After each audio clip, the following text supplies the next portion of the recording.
বন্ধুরা, কালকে সকাল থেকেই ঠিক করেছি আজকে আমি ডিনারে এটা খাবো।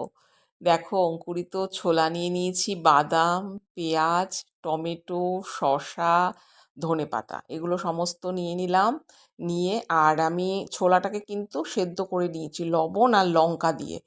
এবার দিয়ে দিলাম তেঁতুল জল, দিয়ে দিয়েছি গোলমরিচ গুঁড়ো আর বিট লবণ দিয়ে বেশ ভালো করে মেখে নিয়ে রাত্রে আমার কিন্তু এটা দিয়েই ডিনার হয়েছে। যদিও নীলাদ্রি, মেয়ে, মা ওরা সব ভাতই খেয়েছে, তো আমি কিন্তু কালকে এটাই খেলাম।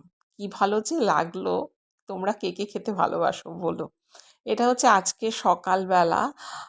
এই যে এই কন্টেনারটা অনেকদিন ধরে ভাবছিলাম ধোবো, তো ধোয়া হচ্ছিল না আর কি, সময় পাচ্ছিলাম না। আজকে একদম ক্লিন করে ধুয়ে দিয়েছি। আজকে অন্য কিছু কাজ টাজ দেখালাম না। আজকে লাঞ্চ থালিতে আছে ভাত, ফুলকপি আলুর তরকারি, ডাল, এটা হচ্ছে পেঁপে আর কাঁচকলা দিয়ে তরকারি, মাছের ঝোল আর ডিমের কারি। তো কেমন ছিল আজকের লাঞ্চ থালি জানাবে কমেন্ট করে। টাটা।